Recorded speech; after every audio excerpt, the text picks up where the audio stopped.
Okay, we are here with today's discussion, and seems like we have some reports. You can start with mentioning the number of reports. Apsara Bhante, we have received 8 reports today. Report number 1, Venerable Bhante, sitting meditation. It is my first time meditating at Kalalgoda Vipassana Center. It was difficult for me to concentrate on my breath. Though in daily life I do and I can concentrate up to a certain degree.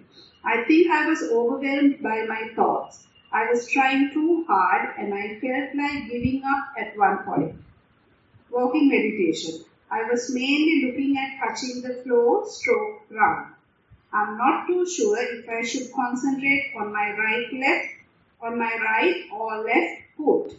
That's all.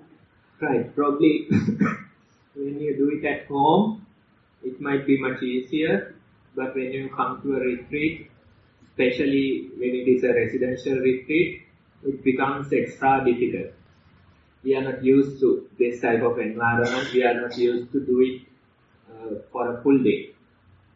But that's fine, this is a new experience, this is a new balance that you are practicing.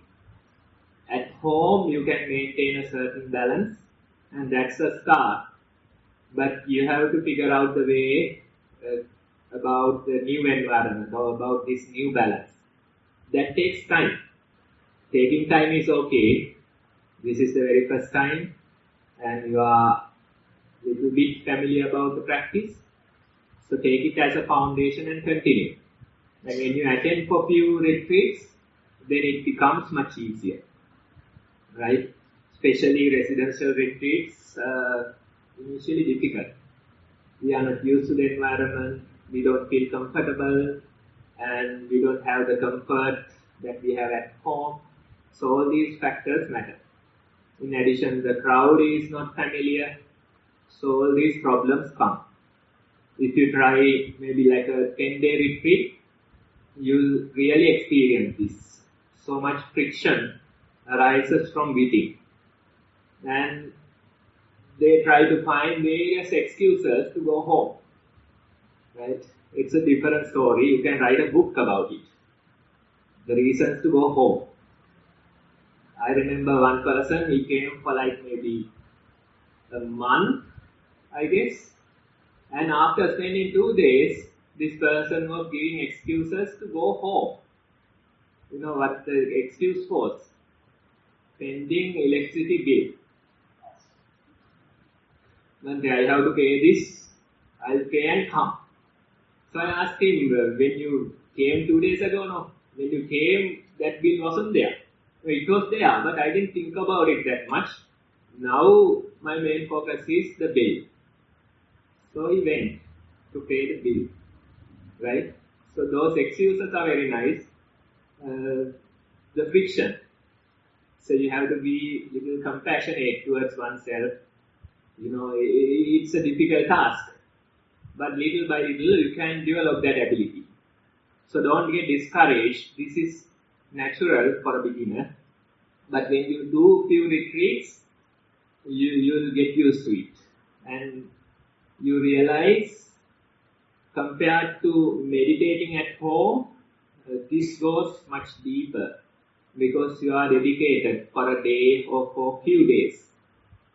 So that's a different experience, and that tells you a little bit more about the real meditation.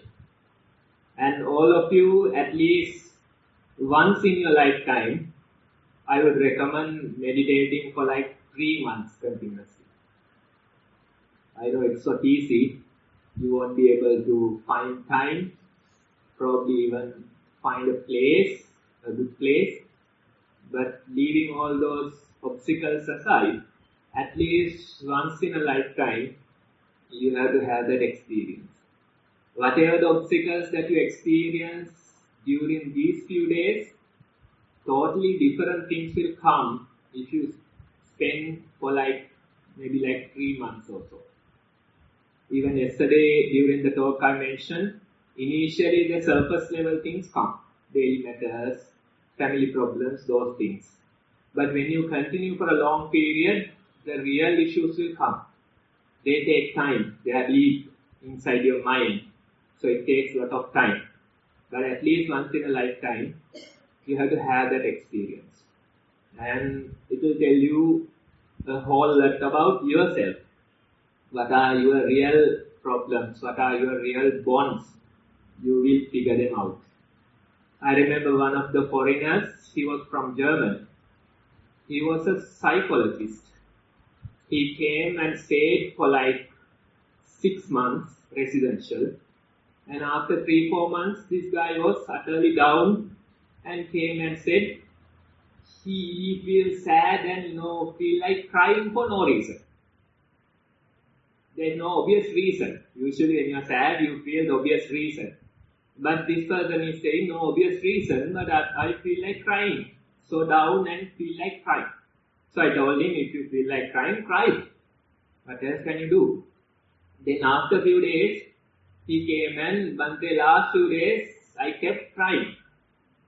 Cried so much, cried my eyes out, and now I feel much lighter. Maybe some suppressed issue from the childhood. Who knows? He's the psychologist, no? So he has to tell us, right? He's the psychologist. So anyway, that's how it is. That's the thing with this mind. So at least once in your lifetime, try to have that experience. That will help you a lot with the practice. And don't postpone too much. These days, not sure, chikungunya, dengue, all those things are there. So you have to somehow find time. I don't know how you can do it, but I would encourage you to do it. Report number 2, sitting meditation. Focused on rise and fall of belly. Various thoughts started to distract in the beginning, but put more effort on noticing rise as rise and fall as fall. After about 20 minutes, even though the thoughts distracted, managed to witness the rise and fall of the belly. Walking meditation. Focused as right leg, left leg. Thoughts distracted in the beginning, but put more effort on noticing the foot stepping on the sand path. Thank you. Okay, so when you try, it becomes easier. That's the thing. Now in this report, the thoughts were there, even the 20 minutes into the practice, the thoughts were there. But you were able to manage them much better. That's the difference that will happen. Right? When you don't meditate, the thoughts are there, it's a huge burden, and they trouble you too much. When you meditate, still the same thoughts will be there. But the difference is that you will be able to manage them much better. You will be able to concentrate on the matters that are important. The energy loss is lower. Usually most people, their energy loss is high because they process so many thoughts. All the problems, thinking, planning, right? Utter chaos in the mind. And that there's so much energy loss. The meditators, they'll also have the same thoughts. But the difference is that they can manage it much better. They know where to keep their attention. They have practiced it for many years, many months. That's the difference. That's the very quality that's called resilience. Right? You get the same thoughts, you face the same world, same problems, but you are able to manage them much better. Resilience is high. Buddha's word is bhavita chitta. Bhavita chitta, that's the word. A resilient mind or a trained mind. That's the difference. So don't think that the meditators won't get thoughts. That's not the case. They get thoughts, probably the same amount as everybody else. But they are able to manage them much better. Right? So you are also developing that ability. This is within a sitting session, no? But let's say you keep on practicing for a few years, the same quality will improve. When you started your meditation, you were in utter chaos, all these thoughts, memories, so much energy loss. But when you practice for a few years, you become much better at handling them. That's the difference. Right? Even within a single sitting, we can experience that. 20-30 minutes into the practice, it becomes much easier.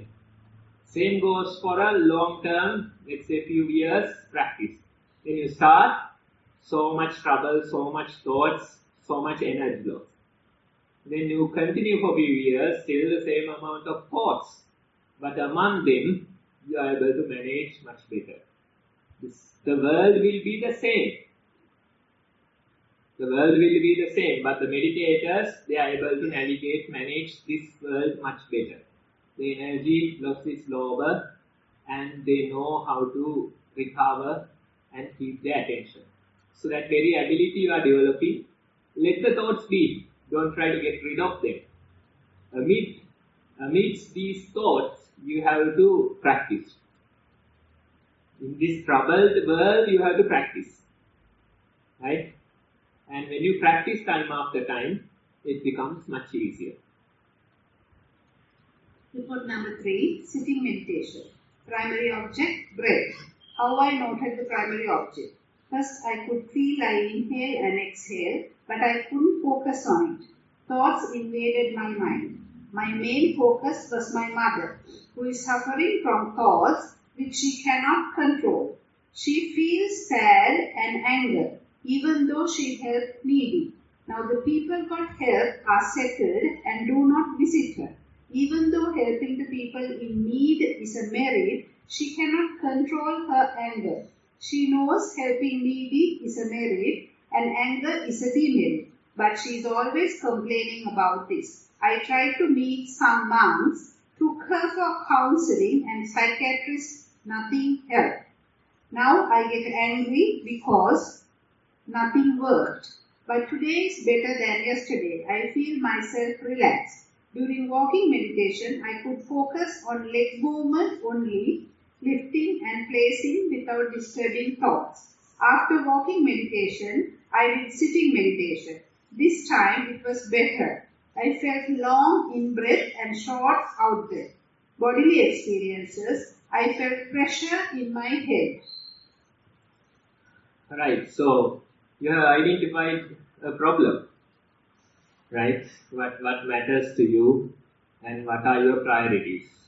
So that's one of the benefits about the practice. You realize these are the burdens, these are the troubles that grab my attention, right? So how to help her? Most of the meditators, when they realize or when they get to know about this practice, they want to help their family members. They want to teach their children. So it's a new struggle. Most of them go through, especially after doing probably like a 3-day residential retreat. When you go home tomorrow, there'll be a whole lot of lessons to the family members. They can't turn on TV, they can't talk, right? All those problems appear. And from their point of view, it's not a good example. They'll be thinking in their minds, she was fine when she left for the retreat, now gone crazy. Right? That's what happens. Right? Before the retreat, the mother was fine. But after 3 days of meditation, now something has gone wrong. That's the idea most people get. That's why they don't like to meditate. You are a human when you go for a retreat, but when you return, you become some kind of a machine or AI kind of a idea. Right? So going back to the usual environment, you have to show them some improvement. That's the only way that you can influence others. Right? Now this person, if you can't control your anger, how to help your mother with her anger? Right? That's the issue now. So initially you develop your practice. You become a good example to her. And it will be a silent sermon. You don't have to preach anything. Simply your behavior, your change, it will be a silent sermon. Most people, they don't put effort towards that. They think that they can simply copy-paste this to the other family members. That's not how it works. Instead, whether it's your children, whether it's your family members, the best example would be the change that they see in you. If they see a positive change, then they are definitely influenced by it. They will be influenced by it. Right? So first you have to develop your practice and show that you are able to manage your anger much better. Then that will be a silent sermon for your mother as well. That's the way. That's how it works. You have to prioritize yourself first. Parents, they have to prioritize themselves first. If they prioritize themselves, then naturally the other priorities are met. When your cup is full, naturally overflowing. If your cup is empty, no matter how much you try, still lacking. That's what happens to most people. They don't have compassion towards themselves, but they try to be compassionate towards the world. It doesn't work. Right? You have to first make sure that you are compassionate toward yourself. You have to make sure that your cup is full. And as a result, definitely it will overflow and the others will also benefit. That's the very idea. So, you have to develop, among all these problems, you have to develop your practice. Now you see the troubles of the thoughts that manifest. But among these things, you are able to bring your attention to the breathing or the walking. That practice, you know, in your report, you have written about it. But you have to do it again and again, develop this and become a good example for the others. That's the way. It will be a silent sermon. So this is a good start. Continue while letting go of these thoughts.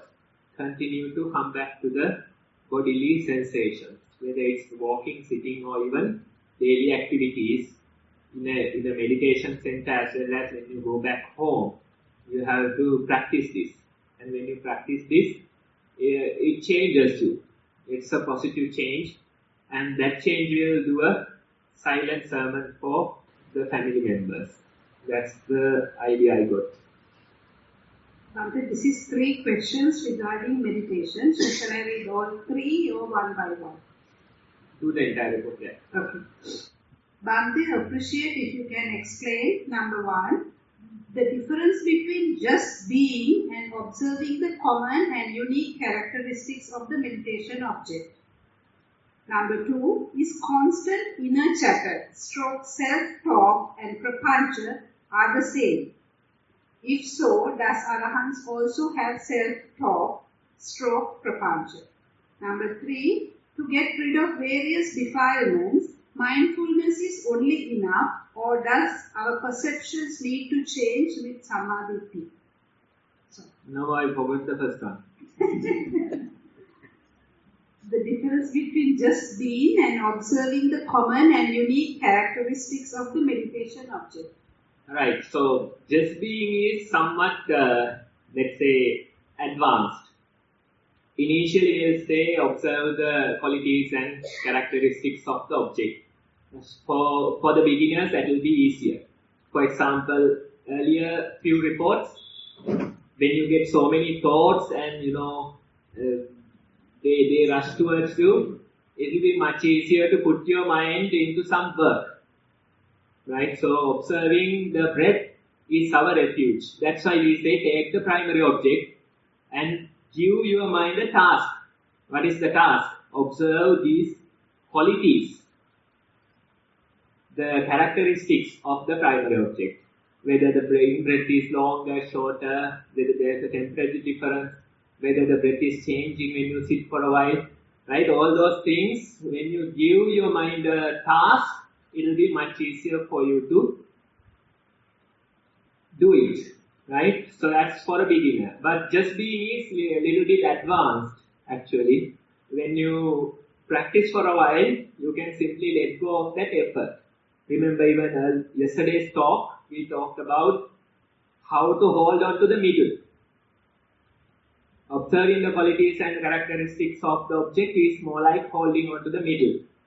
That helps in order to understand the two ends. Right? But when you develop your practice a little, then you have to let go of the middle as well. Just being is more about letting go of the middle. So it takes some time to understand that concept. But when you start your practice, you are on the right track. Then the second one is inner chatter. Constant inner chatter, self-talk and prapancha are the same. Thus arahants also have self-talk. 3. To get rid of various defilements, mindfulness is only enough, or does our perceptions need to change with samadhi? Right, so inner chatter, you can categorize it in different levels, like common thoughts, that type of inner chatter, self-talk, that type of inner chatter. But it can grow into certain things. Let's say a depression. What happens when you are depressed? Right? It's the growth of inner chatter. Little by little, you see the wrong things, negative things, and you are hung on to those things, and it grows. Depression, it doesn't appear within a day or two. It takes months, years for you to get depressed, and gradually moving towards that. Right? So you can see it started with inner chatter, but it grew. Same goes for other things, right? So you can see inner chatter, it varies. Prapancha is the extreme level, right? But initially you get thoughts. Even sometimes the thoughts come. If you really observe how they come, initially they appear as a mental picture, most of the time. We can't say exactly, but as a mental picture it appears, and little by little it grows into a thought. That's how it happens. You can observe yourself and tell what you experience, right? So it comes as a mental picture, creates this thought or self-talk, and it grows into more like things like prapancha. Right? So they are like different levels of growth. And when you practice, we try to not encourage these things. That's what we do. Self-talk can happen, but if you try to be mindful of it, then you are no longer the self-talk. Right? When you become mindful, you are no longer the self-talk that's happening. It simply becomes fuel for your meditation. If you don't know mindfulness, probably unconsciously or subconsciously we are encouraging the self-talk. Right? Think about a person driving a car. They are driving, but inside probably they are encouraging self-talk. They are thinking about some matter repetitively, compulsive thoughts come, all those things happen. Right? So, being mindful, we are not encouraging them. I'm not saying get rid of the thoughts, self-talk. Just let it happen. But it's not mine. Some commentary. Right? Those cricket matches, the commentary, something like that. Inner chatter is there, but you don't own it. You simply observe that this is happening. In the background, this is happening. Even while observing the primary object, it's in the background. Right? By doing that, the self-talk will be there, but we are denying the ownership of it. That's the way. And when you do that, still the self-talk will be there, but its influence is low. That's what I explained about earlier as well. The thoughts will be there, but the practitioners are better at managing them. They are able to navigate these thoughts much better. And the final question is about Arahant. that one you should become a one and tell us. Right? So it's a good encouragement for you as well. So when you become an Arahant, please tell us what will happen to this event. Then the final one is mindfulness, just mindfulness. Right, so mindfulness. We are preaching mindfulness now. So there are other things as well, right? Compassion, all those other type of meditation. So I am not saying no to them, right? They help. And even Buddha encourages us to do it, right? But you have to know that whatever you do, you have to come through this path. The path of mindfulness is a must. That's for sure. Vipassana is a must. That's for sure. So it depends on you.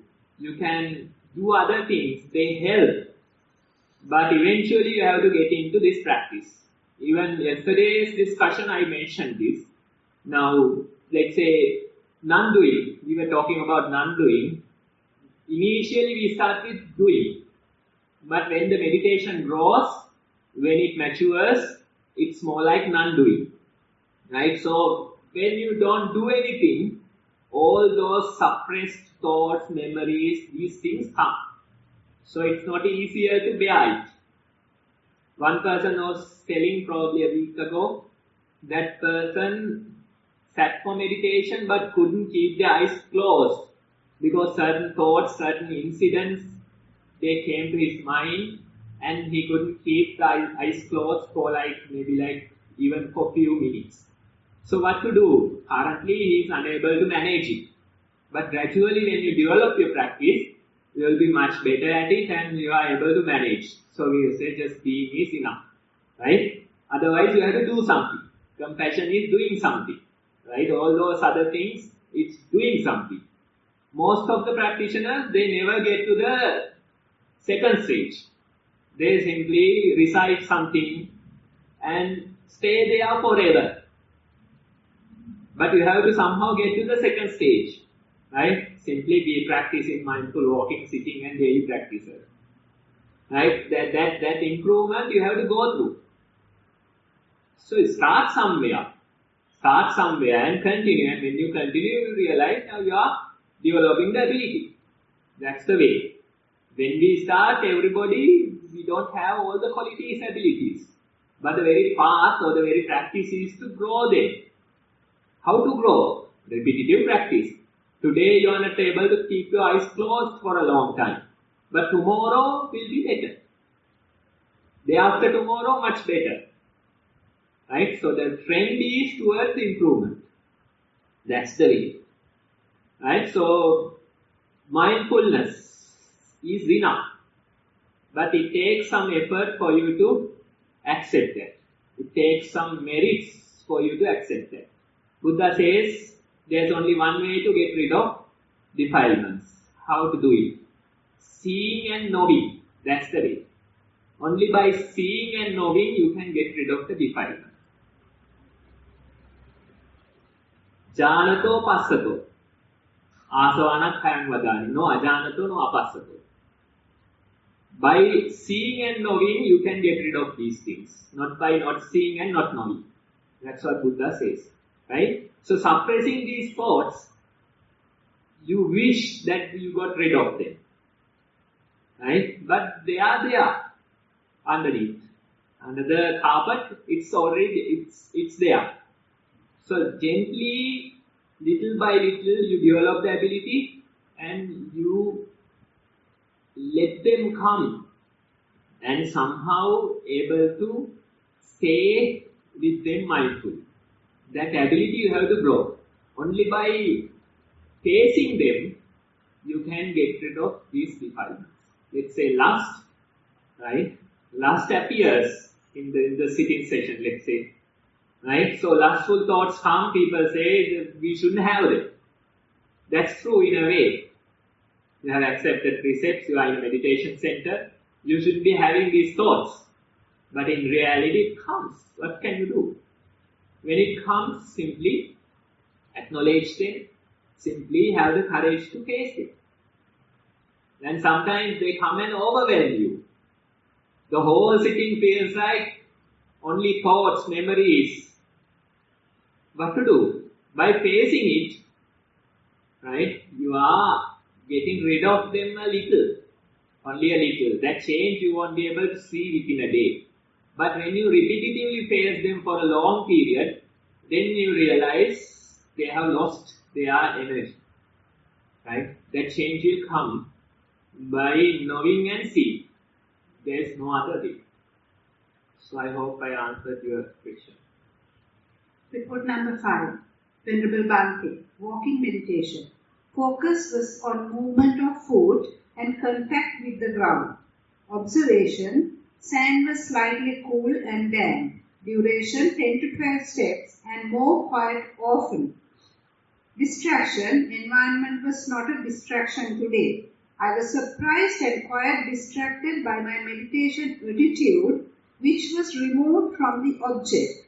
I had normally felt absorbed by the object and experienced the contact points. I was tempted to look for the experience, but based on my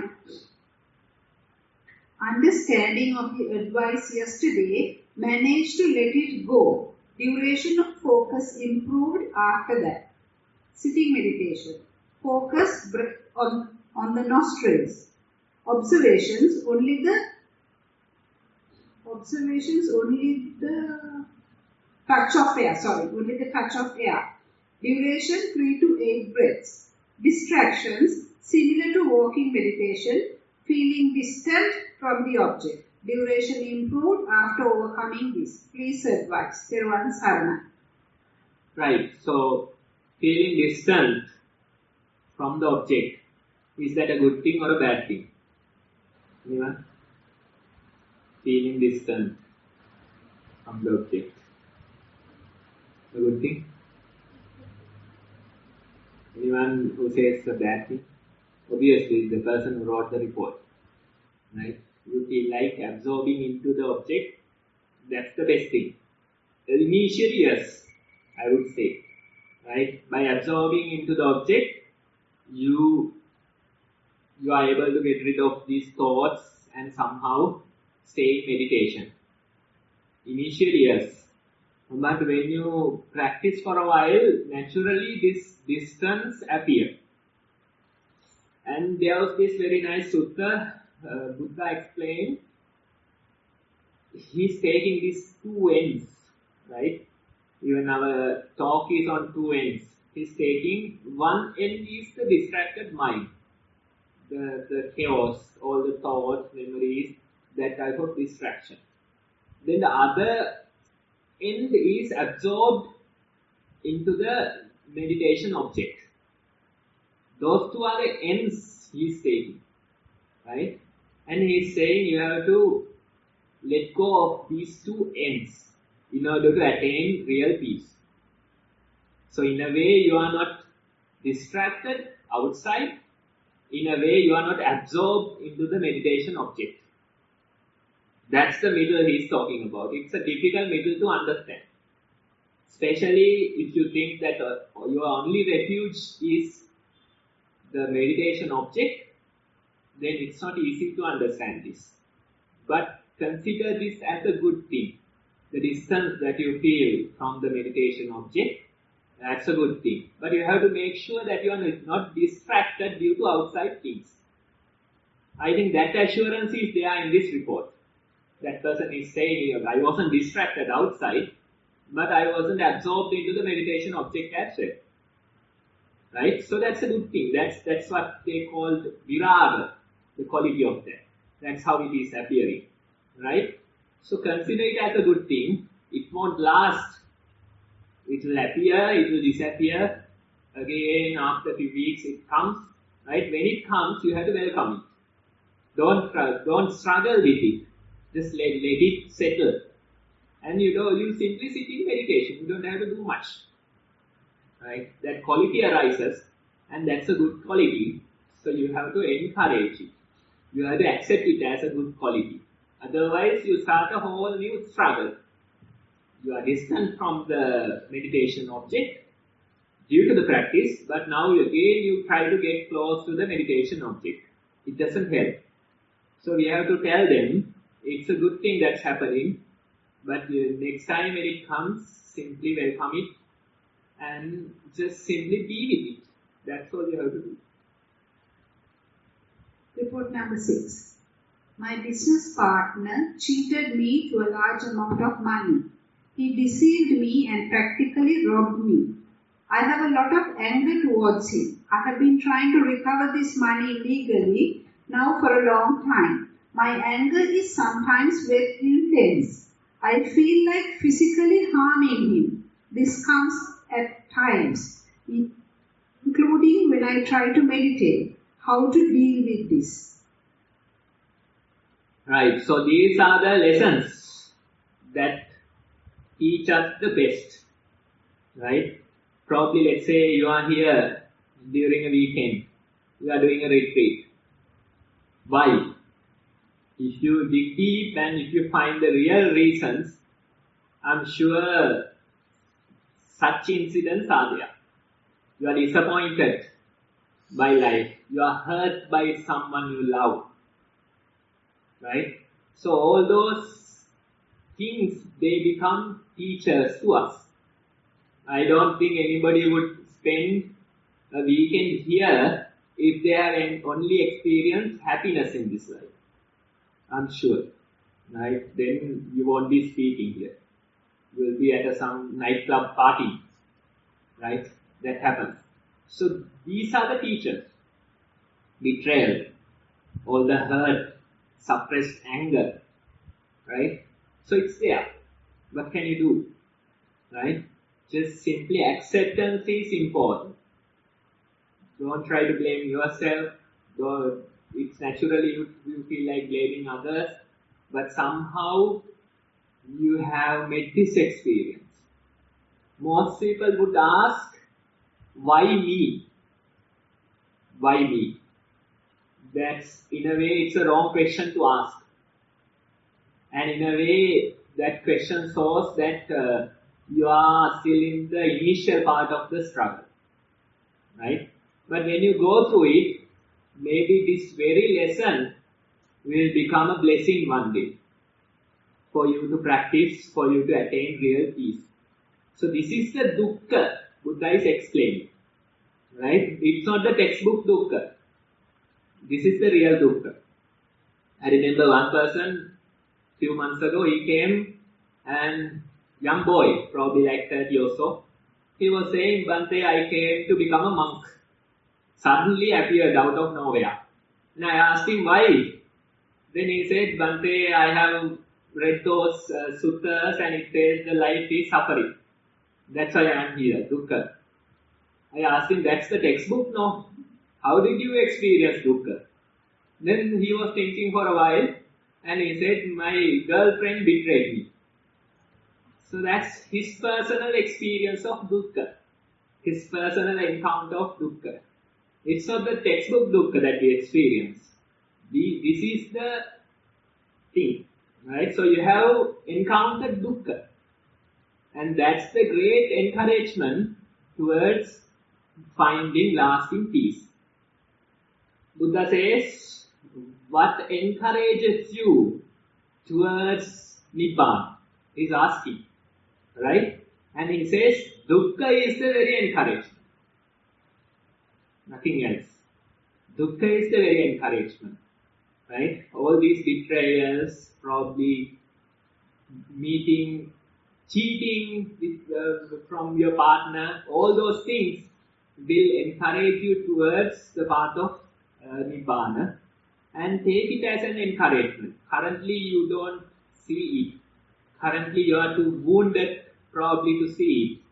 But gradually when you keep on practicing, when you hang on to this practice and when you continue for a few months, you come to realize it was one of the greatest blessings that I received in my life. Betrayal or all these dukkha. Right? Currently can't handle. If you feel like crying, cry. If you feel like screaming, scream. Right? Whatever you do, do it. But make sure that you are not harming yourself or throwing fuel to the fire that's already there.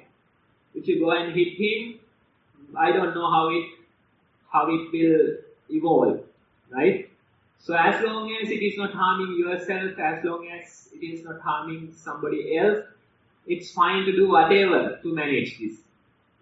And if you go through that struggle somehow, if you drag yourself through that struggle somehow, one day you will realize this was one of the greatest blessings that you have received. Currently, difficult to see, but with time, I'll assure you that you will see it. You have to continue. That's the important thing, right? So go through this struggle. This is the very path of Nibbana. This is the initial phase, I would say. But gradually you can use this incident to find some kind of lasting peace within. The word sublimation, right? Whatever the things happen in life, you use that energy towards a positive something, right?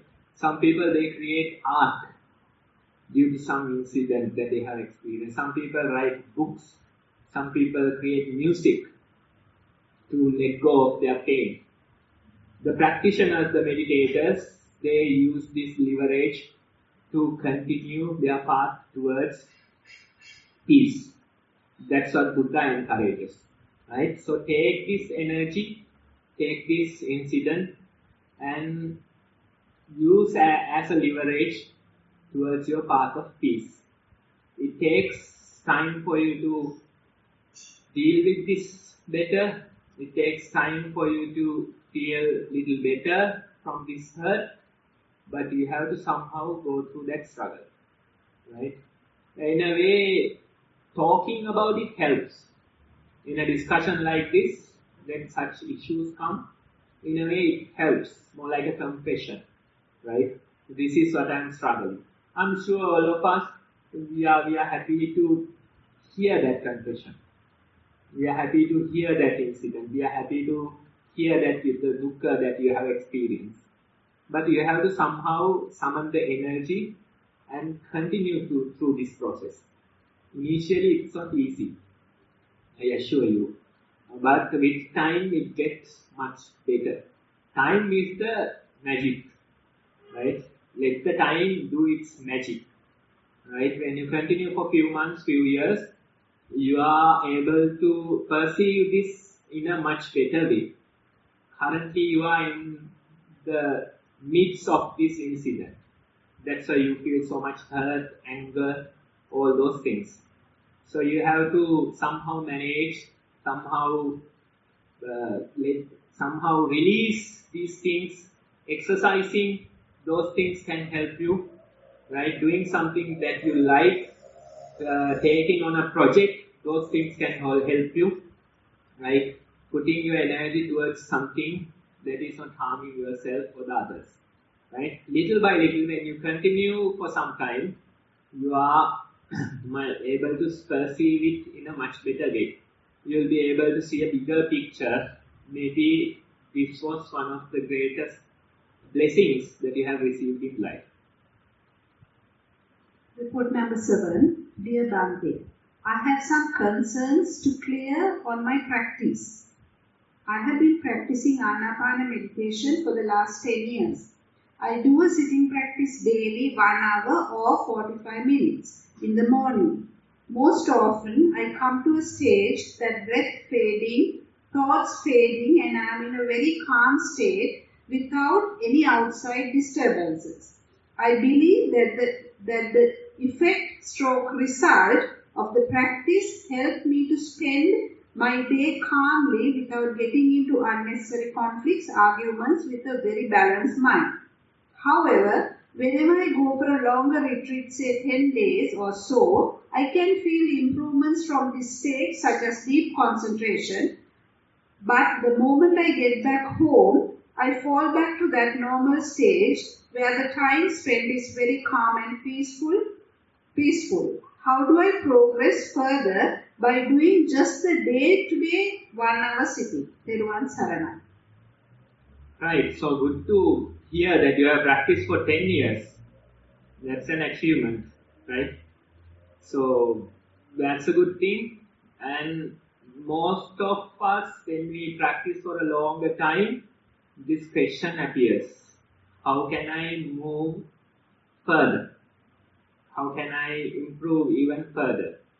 So it becomes a goal kind of a thing. Nibbana becomes a goal. How can I attain that goal? Right? So that's an interesting question in this practice. Finally, how to get there. And for that, in a way, it's by letting go of these goals. Right? If you let go of this doubt, if you let go of this striving, then you are simply there in the present moment. Right? You say it is already peaceful. Right? So simply accept that peace. Consider it as Nibbana. Remember the story about Venerable Ananda? He was getting ready for the recitation, Sanghayana. Right? And he wanted to become an Arahant. Right? Day before he was practicing, doing walking, sitting, no break, all focused on the practice. Right? Did he attain anything? No. Right? Then towards the midnight, he thought to himself, I should take some rest. Right? I have to remember all those verses. I have to recite tomorrow. Tomorrow early morning is the Sanghayana. I should take some rest. That was the moment of his enlightenment. He decided to take a break from the striving, attaining, trying to go after this goal. Right? So in a way, that released him.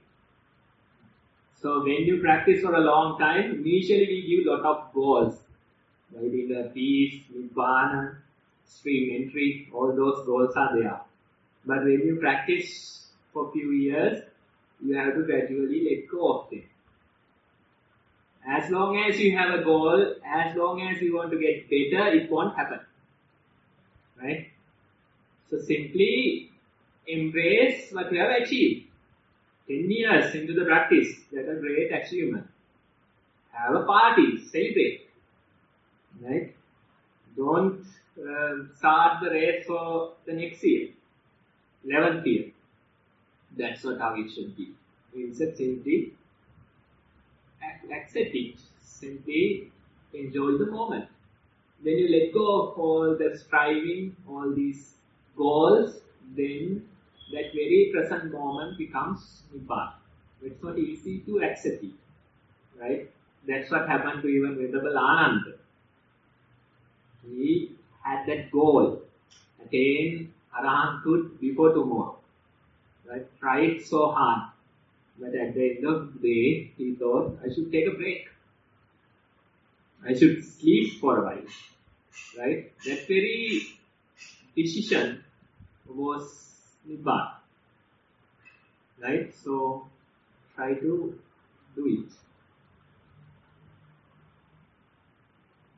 Report number 8. Most respected Bhante. Sitting meditation, Anapanasati. Attention was given to the in and out breathing sensations at upper lip area. During nearly 1 hour meditation session, most of the time was able to keep attention onto the breath. The nature of breath, such as cool and warm sensations, short and lengthy breaths, etc. Time to time, different thoughts came. Example, past memories, things to do in next few days, and about pains in the legs, etc. Once a realization came that when the name is fully attentive on the breathing, that is, a process occurred in the form. No chance is given for defilements to arise. Then the mind started thinking on that. But again I focused on the breath. Bhante, how could we deal in our practice when such thoughts come? And advice is sought with respect. Nearly 40 to 50% of the whole process was focused onto the breathing, I guess. Body pains, especially leg pains and thoughts disturb the process.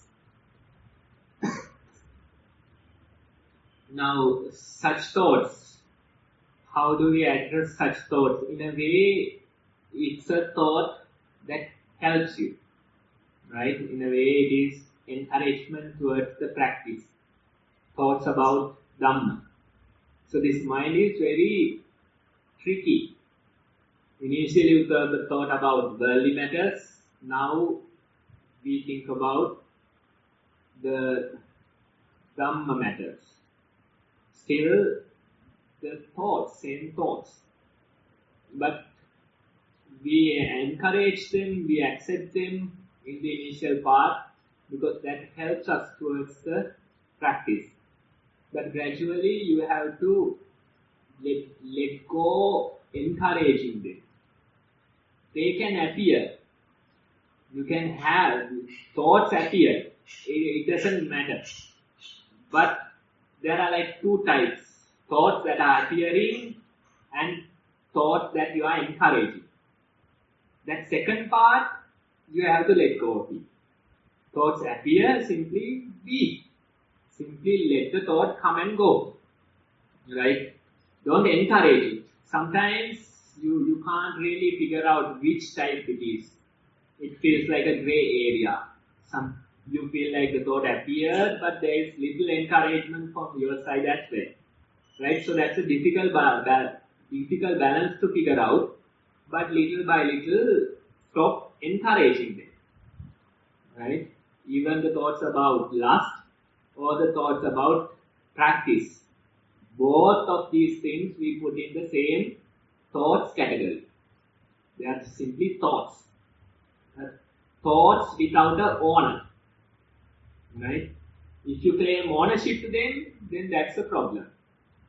We are not claiming the ownership. Let them come and go, like the clouds in the sky. Right? They come and go, but nobody claims the ownership to them.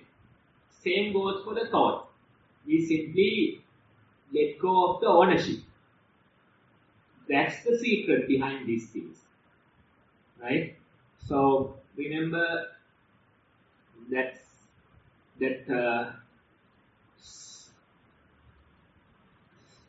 I think René Descartes, yes, he was experimenting about thoughts, his beliefs, all those things, and he was thinking that I think I have some faulty beliefs.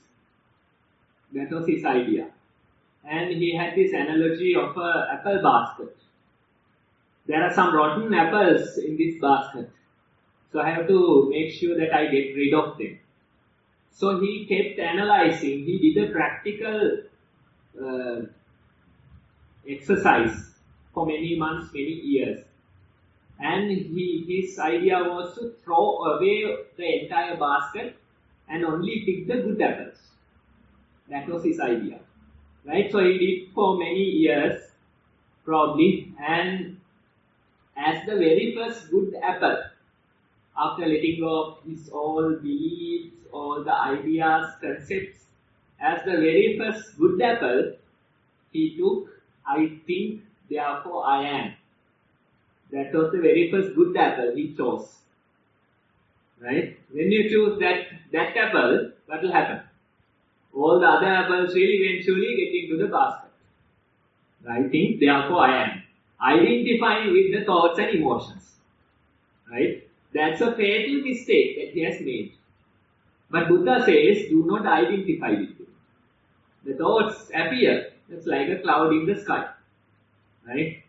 We are not going to identify with them. Identifying with your thoughts and emotions, it's a fatal mistake.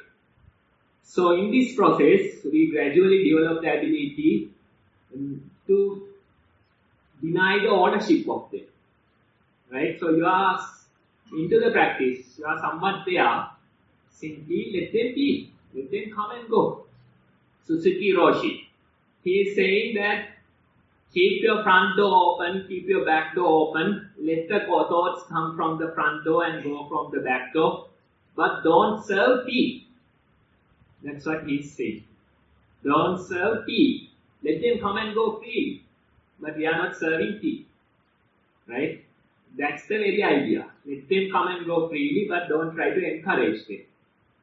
Right? If you can find that balance, then you won't be much bothered about these thoughts. That's the end of the report. My question is, when we are practicing mindfulness, how does it lead to Nibbana? Right. How long you have practiced? For about 3-4 years. 3-4 years. Do you see a difference in you after Yes. practicing for 3-4 years? Yes. What's the difference that you have? More calmness, more capacity in the mind, more ability to grasp things and to remain calm in situations, kind of. Yeah. So that's the way to experience Nibbana. Comparatively. Compared to 3 years ago, you feel much calmer, much more peaceful. That's Venerable Sariputta's explanation. One bhikkhu comes to him and asks, Bhante, how can we experience Nibbana? If we can experience it, I'm sure we will be more encouraged towards the practice. Right? Then Venerable Sariputta says, Buddha doesn't answer these type of questions. It's funny that Venerable Sariputta takes some time to answer. Right? He says the same idea. See it comparatively. Compared to 3 years ago, I am much better off. I have incremental levels of peace within me. Right? And that very comparison will tell us, if we practice 3 more years, you will be even more peaceful. You will be able to manage these daily encounters much better. That's the very idea to experience Nibbana.